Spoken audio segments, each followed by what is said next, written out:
आज हम शुरू करने जा रहे हैं चैप्टर नंबर 10 जिसका नाम है गुरुत्वाकर्षण। तो चलिए इसे शुरू करते हैं। देखिए बच्चों, सबसे पहले गुरुत्वाकर्षण जो है वो है क्या? तो गुरुत्वाकर्षण जो है वो एक प्रकार का बल है। गुरुत्वाकर्षण क्या है? एक प्रकार का बल है। और गुरुत्वाकर्षण बल जो है वो एक प्रकार का असंपर्कीय बल है। किस प्रकार का बल है? एक प्रकार का असंपर्कीय बल, अर्थात इसके अंदर जो बल जो लगता है इसके लिए दोनों पिंडों के मध्य या दो वस्तुओं के मध्य उनके संपर्क की आवश्यकता नहीं होती। गुरुत्वाकर्षण बल जो है उसकी परिभाषा क्या होती है? गुरुत्वाकर्षण बल होता है कि सभी पिंड एक दूसरे को आकर्षित करते हैं और सभी वस्तुओं के मध्य लगने वाला यह बल जो है गुरुत्वाकर्षण बल कहलाता है। देखिए बच्चों, जब किसी भी वस्तु का कोई भी द्रव्यमान जब होता है तो दो द्रव्यमान की जो वस्तुएं जो होती हैं वो क्या करती हैं? एक दूसरे को अपनी तरफ आकर्षित करती हैं। उनके मध्य लगने वाले जो आकर्षण बल जो होता है दो वस्तुओं के मध्य या दो द्रव्यमानों के मध्य, उन्हें हम बोलते हैं गुरुत्वाकर्षण बल। गुरुत्वाकर्षण बल के कुछ नियम होते हैं कि ये बल जो है वो किन नियमों पर कार्य करता है वो देखते हैं। तो गुरुत्वाकर्षण बल जो है वो ये दोनों जो पिंड जो हैं जो एक दूसरे को आकर्षित कर रहे हैं, या ये दोनों वस्तुएं या ये दोनों द्रव्यमान जो हैं जो अपने एक दूसरे को आकर्षित जो कर रहे हैं, इन दोनों के द्रव्यमानों के गुणनफल के समानुपाती होता है गुरुत्वाकर्षण बल। और गुरुत्वाकर्षण बल जो है इन दोनों पिंडों के मध्य की जो दूरी जो होती है उसके स्क्वायर के, उसके वर्ग के व्युत्क्रमानुपाती होता है। जैसे हम देखें मैथमेटिकली, तो गुरुत्वाकर्षण बल जो होगा, गुरुत्वाकर्षण बल जो होगा वो क्या होगा कि इस प्रकार से दो द्रव्यमान होंगे। कोई एक, मान लो कोई द्रव्यमान है m1 और एक द्रव्यमान मान लीजिए कोई दूसरा है m2, और इन दोनों पिंडों के मध्य, इन दोनों द्रव्यमानों के मध्य या इन दोनों वस्तुओं के मध्य की दूरी जो है वो मान लीजिए है r। तो गुरुत्वाकर्षण बल F जो है वो क्या होगा? गुरुत्वाकर्षण बल F होगा समानुपाती किसके? वो समानुपाती होगा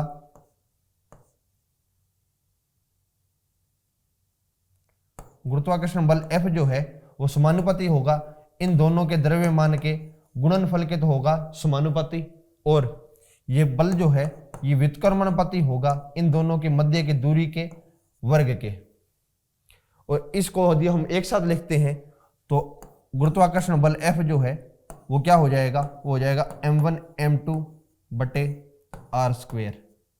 तो ये होता है गुरुत्वाकर्षण का सार्वत्रिक नियम। क्या होता है कि जो गुरुत्वाकर्षण बल जो है वो दोनों द्रव्यमानों के गुणनफल के समानुपाती होता है तथा उनके मध्य की दूरी के व्युत्क्रमानुपाती होता है। और जैसे ही हम ये व्युत्क्रमानुपाती का जो हम निशान जब हटाते हैं तो इसकी जगह जो है वो क्या आ जाता है? इसकी जगह आ जाता है एक नियतांक जो क्या कहलाता है? g m1 m2 बटे r स्क्वायर। तो नियतांक जो होता है वो क्या आ जाता है? g, जिसे हम कहते हैं सार्वत्रिक गुरुत्वीय नियतांक g, जो व्युत्क्रमानुपाती का निशान हटाने से आता है।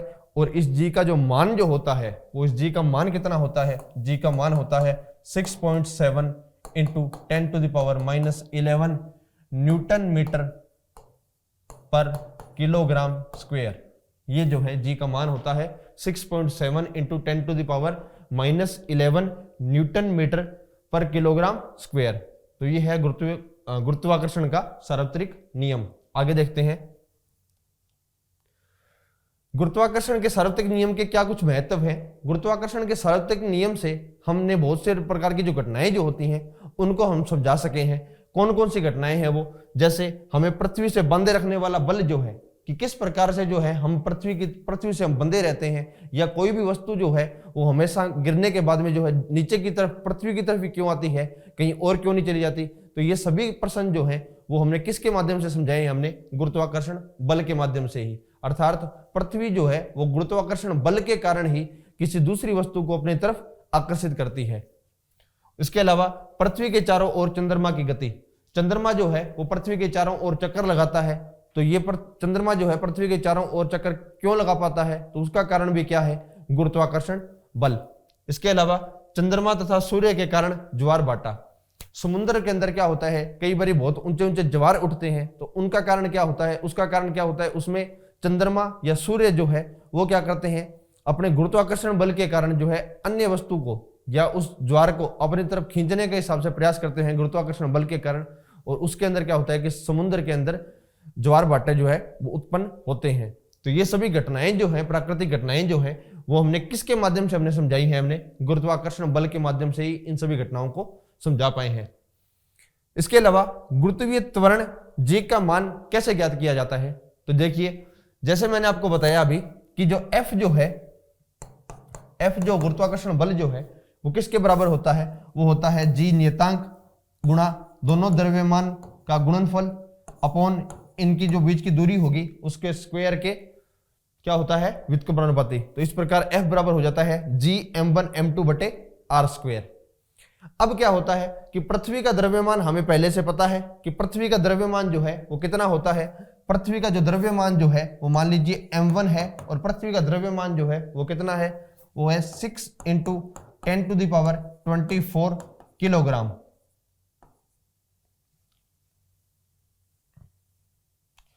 पृथ्वी का द्रव्यमान जो है वो कितना है? 6 × 10⁻24 किलोग्राम। इसके अलावा पृथ्वी की जो त्रिज्या जो है, पृथ्वी की जो त्रिज्या जो है, जिसके माध्यम से हम देख सकते हैं कि कितनी वस्तु से कितनी से अधिक दूरी होगी। तो जो पृथ्वी की त्रिज्या जो है वो कितनी होती है? पृथ्वी की त्रिज्या जो है वो है 6400 किलोमीटर, या फिर इसको हम लिख सकते हैं 6.4 × 10⁻6 मीटर। ये है पृथ्वी की त्रिज्या। इसके अलावा जी का मान भी हम जानते हैं कि जी का मान कितना है? 6.7 × 10⁻11 Newton metre per kilogram square. इन सभी मानों को जब हम इस इक्वेशन के अंदर जब हम रखते हैं तो हमें क्या निकल के आएगा कि F बराबर जो है, और इन सभी मानों को जब हम इसके अंदर रख देंगे तो क्या होगा कि जी m1 बटे r स्क्वायर, इन सभी का मान हम जानते हैं, इनके माध्यम से हम रख सकते हैं। और एक बचेगा m2 अलग से कि जो अन्य वस्तु जो है उस पर कितना बल लग रहा होगा।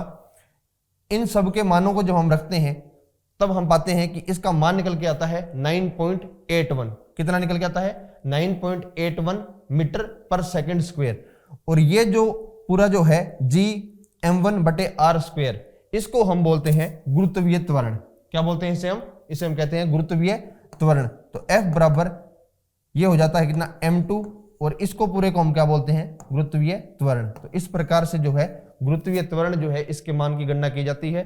तो ये जी का मान जो है वो कितना निकल के आता है? वो निकल के आता है 9.81 न्यूटन पर मीटर स्क्वायर। ये जो है 9.81 मीटर पर सेकंड स्क्वायर।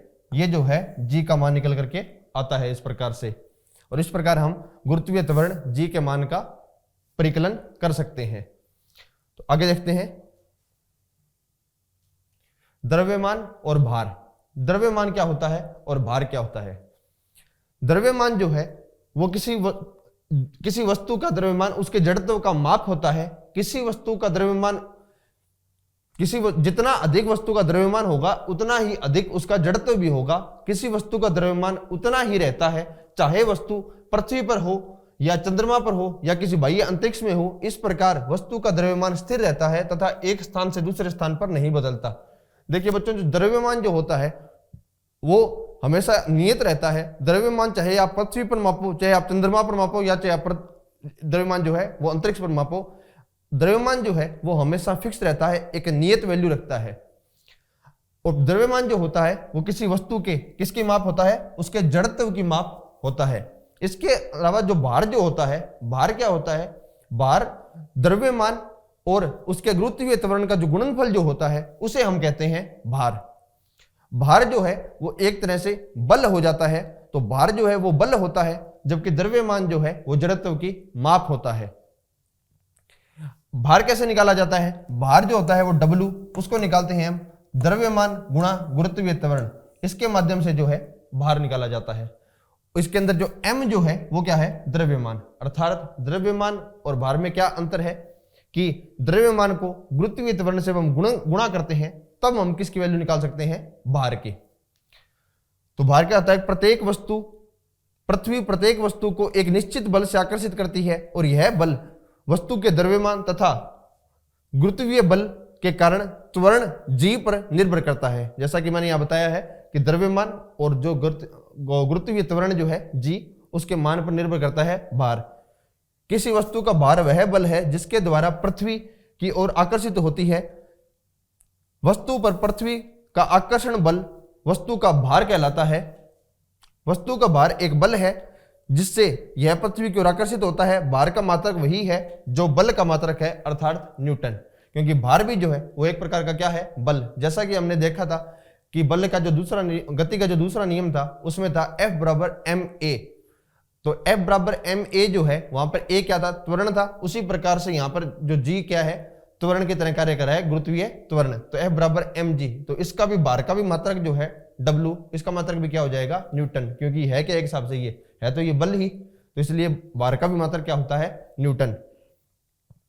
इसके अलावा जैसे मैंने आपको बताया कि जो द्रव्यमान जो है उसका मान जो है कभी बदलता नहीं है। चाहे द्रव्यमान का मान आप पृथ्वी पर देखो या अंतरिक्ष में देखो या चंद्रमा पर देखो, द्रव्यमान का जो मान जो है वो एक समान बना रहता है। लेकिन भार जो है वो अलग अलग जगह जो है वो अलग अलग हो जाते हैं। उसका कारण होता है कि जो गुरुत्वीय त्वरण जो है उसका मान भी क्या होता है, एक जगह से दूसरी जगह जाने में बदल जाता है।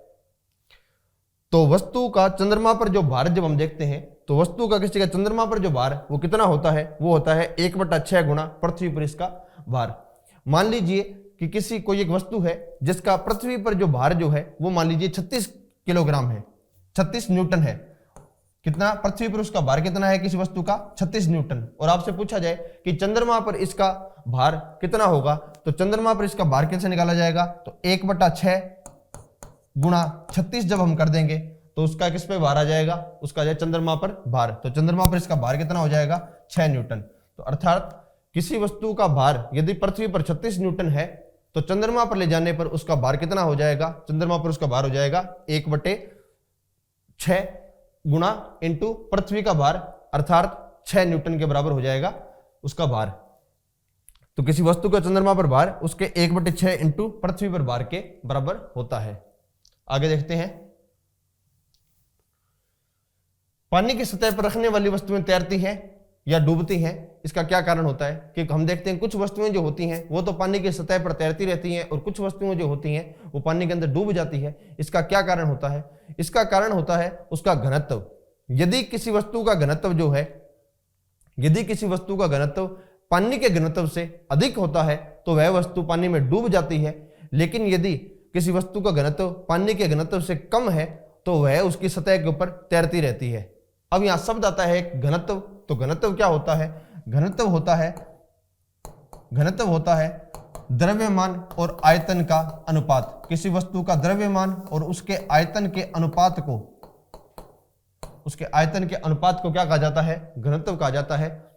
इस यही कारण है कि हम देखते हैं कि कई बार कोई छोटी सी कील जो होती है वो भी क्या होती है, पानी में डूब जाती है। लेकिन बहुत बड़े बड़े जहाज जो हैं वो पानी के अंदर नहीं डूबते। तो उसका कारण क्या होता है, उसका कारण यही होता है कि जो कोई वस्तु तैरेगी या डूबेगी वो उसके भार पर डिपेंड ना करके वो उसके घनत्व पर डिपेंड करती है हमेशा।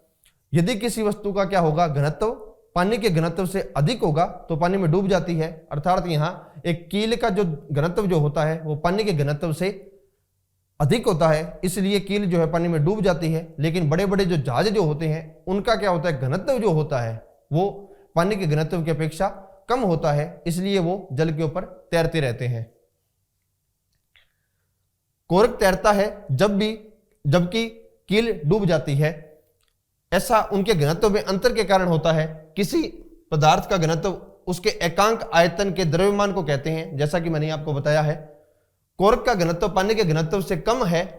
इसका अर्थ है कि कोरक पर पानी का उत्प्लावन बल कोरक के भार से अधिक है, इसलिए यह तैरता है।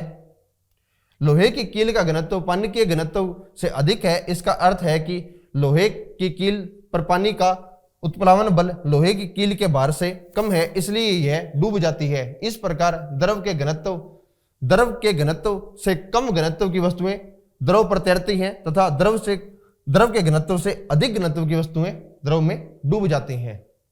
अब यहाँ एक वर्ड आ रहा है बार बार में, उत्प्लावन बल। तो उत्प्लावन बल के बारे में हम एक सिद्धांत पढ़ेंगे, आर्किमिडीज का सिद्धांत। उसमें हम समझेंगे कि उत्प्लावन बल जो है वो होता क्या है। यहां तक आपने सिर्फ इतना समझा है कि जो वस्तुएं जो हैं वो तैरती या डूबती कैसे हैं, तो वो किसके कारण डूबती हैं, वो उनके घनत्व के कारण। यदि घनत्व क्या होता है, अधिक होता है द्रव के घनत्व से, तो डूब जाती हैं। और यदि द्रव के घनत्व से यदि कम होता है वस्तु का घनत्व तो उसके ऊपर तैरती रहती है। आगे देखते हैं आर्किमिडीज का सिद्धांत। वैज्ञानिक थे आर्किमिडीज, उन्होंने एक सिद्धांत दिया। उन्होंने बताया कि जब कोई वस्तु जो है जब किसी द्रव के अंदर डुबोई जाती है, जब कोई वस्तु जो है किसी द्रव के अंदर जब डुबोई जाती है तो उस पर दो प्रकार के बल कार्य करेंगे। कौन कौन से? एक तो क्या होगा कि जैसे ही उस वस्तु को द्रव के अंदर डुबोया जाएगा, जैसे ही उस वस्तु को द्रव के अंदर डुबोया जाएगा तो एक बल तो रहता है गुरुत्वीय बल जो हमेशा नीचे की तरफ उस पर कार्य करता है। तो एक तो रहेगा गुरुत्वीय बल जो हमेशा नीचे की तरफ उस पर कार्य करेगा, और एक बल जो होता है वो होता है उत्प्लावन बल। कौन सा बल? उत्प्लावन बल, जो इस द्रव द्वारा इस वस्तु के ऊपर लगाया जाता है। और ये उत्प्लावन बल जो है वो क्या रहता है? ऊपर की तरफ लगता है हमेशा। ऊपर की तरफ एक बल और लगेगा जिसे हम बोलेंगे उत्प्लावन बल। तो उत्प्लावन बल जो है वो किसके कारण लगता है? वो द्रव द्वारा वस्तु के ऊपर की दिशा में लगाया जाता है, और गुरुत्वीय बल जो है वो हमेशा नीचे की दिशा में लगता है। तो इस प्रकार जो है उत्प्लावन बल के कारण जो होगा, यदि उत्प्लावन बल का मान अधिक होगा तो उत्प्लावन बल जो है क्या, तो वस्तु जो है वो तैरती रहेगी, और यदि गुरुत्वीय बल का मान ज्यादा होगा तो वस्तु जो है अंदर डूब जाएगी। अब ये उत्प्लावन बल का जो मान जो है वो कितना होता है? जैसा कि हम गुरुत्वाकर्षण बल का मान तो हम देख चुके हैं कि गुरुत्वाकर्षण बल का मान तो होगा m गुणा g, मतलब इस वस्तु का द्रव्यमान इंटू गुरुत्वीय त्वरण, इसके बराबर हो जाएगा ये आपका गुरुत्वाकर्षण बल। लेकिन उत्प्लावन बल का मान कितना होगा? तो उत्प्लावन बल का मान होता है कितना कि ये वस्तु जो है जितना द्रव यहां से विस्थापित करती है उस द्रव का जो द्रव्यमान जो होता है उस द्रव्यमान के बराबर लगता है उत्प्लावन बल। मैं दोबारा बोलता हूं, क्या बोला मैंने कि ये जो वस्तु जो है जितना यहां से पानी जो है या कोई द्रव जो है जितना इस द्रव को विस्थापित करती है उस द्रव का जो भार जो होता है, उस द्रव का विस्थापित किए गए द्रव का जो भार जो होता है उसके बराबर उत्प्लावन बल जो है वापस वस्तु के ऊपर लगता है। तो उत्प्लावन बल का मान हमेशा होता है द्रव द्वारा वस्तु द्वारा विस्थापित किए गए द्रव का जो भार जो होता है उसे ही हम क्या बोलते हैं? उत्प्लावन बल। और ये हमेशा वस्तु के कैसे लगता है? ऊपर की दिशा के अंदर लगता है। तो आर्किमिडीज का सिद्धांत यही है कि जब किसी वस्तु को किसी तरल में पूर्ण या आंशिक रूप से डुबोया जाता है तो वह ऊपर की ओर ऊपर की दिशा में एक बल का अनुभव करती है जो वस्तु द्वारा हटाए गए तरल के भार के बराबर होता है। इसे ही हम क्या कहते हैं? इसे ही उत्प्लावन बल कहा जाता है। तो यह था आर्किमिडीज का सिद्धांत। आगे एक शब्द आता है जिसका नाम होता है आपेक्षिक घनत्व। आपेक्षिक घनत्व क्या होता है? जब घनत्व को जब किसी वस्तु का घनत्व पानी के घनत्व की अपेक्षा जब देखा जाता है तो उसे हम कहते हैं आपेक्षिक घनत्व। तो आपेक्षिक घनत्व क्या हो जाता है? किसी वस्तु का घनत्व अनुपात पानी का घनत्व। तो किसी पदार्थ के घनत्व को पानी के घनत्व की तुलना में व्यक्त करना सुविधाजनक होता है। किसी पदार्थ का अपेक्षिक घनत्व उस पदार्थ का घनत्व व पानी के घनत्व का क्या होता है? अनुपात। तो इसे यही होता है अपेक्षिक घनत्व। यह एक अनुपात है घनत्व, तो क्या होगा कि जो इसका कोई भी मात्रक नहीं होगा। कोई भी अनुपात जो होता है वो किसका कभी भी कोई मात्रक नहीं होता है। क्योंकि अपेक्षिक घनत्व समान राशियों का एक अनुपात है, अतः इसका कोई मात्रक नहीं होता है। तो यह था अपेक्षिक घनत्व, जो क्या होता है? किसी पदार्थ का घनत्व और अनुपात पानी का घनत्व। तो बच्चों ये था आपका चैप्टर नंबर 10 गुरुत्वाकर्षण, जिसमें हमने गुरुत्वाकर्षण के जो नियम देखे कुछ कि गुरुत्वाकर्षण के सार्वत्रिक नियम कैसे हैं, क्या है, गुरुत्वाकर्षण किस प्रकार की सारी घटनाएं समझाई जाती हैं। इसके अलावा जो है गुरुत्वाकर्षण का मान जो बल और भार और द्रव्यमान जो है उनमें क्या कुछ अंतर होता है। इसके अलावा जो है हमने अंत में देखा है कि आर्किमिडीज का सिद्धांत और ये क्या होते हैं। इसके अलावा लास्ट में हमने देखा है कि आपेक्षिक घनत्व जो है वो क्या होता है। तो चलिए बच्चों मिलते हैं हम नेक्स्ट क्लास के अंदर। Thank you.